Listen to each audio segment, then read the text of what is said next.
रामनगर गांव में एक खंडर हवेली थी जहाँ एक भूतिया चिड़िया की आत्मा और उसका बच्चा रहता था। उस हवेली में आने से गांव के पक्षी बहुत डरते थे। वो पक्षियों के बच्चों को चोरी करके उन्हें मार देती थी। उसकी ये बात उसके बेटे को बिल्कुल पसंद नहीं थी। माँ, आप हमेशा गांव वालों को डरा कर क्यों रखती हो? आपको पता है कि आपके डर की वजह से ये बेचारे बच्चे सुकून से भी नहीं रह पाते और हमेशा खौफ में रहते हैं कहीं आप उनके बच्चों को न चुरा लो।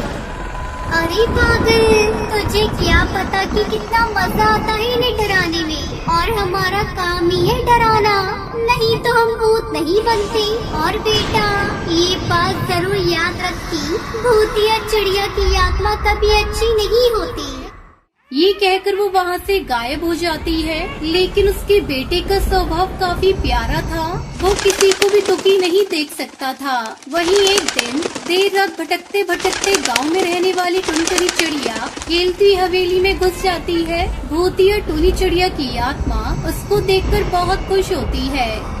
आज तो मजा ही आ गया।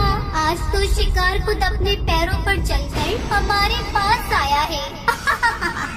भूतिया चिड़िया की आत्मा टुनटुनी को डराने लगती है, जिससे वो चिल्लाती है।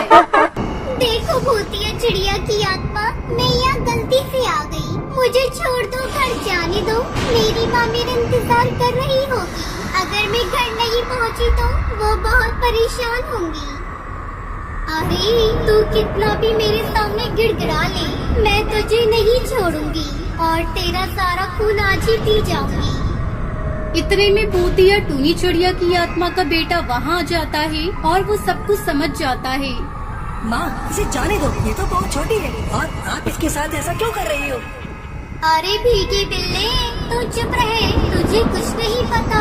आज तो मैं इसका खून पीकर ही रहूंगी। तू यहाँ से भाग जा। नहीं माँ, मैं यहाँ से तब तक नहीं जाऊँगा जब तक आप इसको छोड़ नहीं देती। भूतिया चिड़िया की आत्मा उसकी एक नहीं सुनती। इतने में हवेली के बाहर से शोर आने लगता है।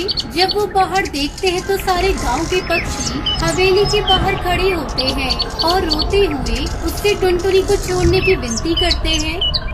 भूतिया चिड़िया की आत्मा, टुनटुनी को छोड़ दो, वो मासूम सी बच्ची। ना जाने तूने अब तक इस गांव के कितने बच्चों को चुरा कर उन्हें मौत के घाट उतार दिया, लेकिन बस कर, अपना ये मौत का खेल बस कर।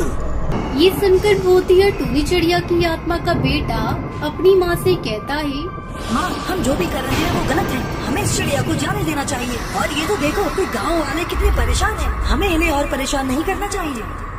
अरे इतनी मुश्किल से कोई शिकार हमारे हाथ लगा है, मैं अब ये मौका अपने हाथ से नहीं जाने देना चाहती। यही मौका है हमारे पास की पूरे गांव को हम अपनी मुट्ठी में कर सके। ठीक है माँ, अगर आप इस चिड़िया को नहीं छोड़ सकती तो मैं अपने आप को इस गांव वालों को सौंप दूंगा।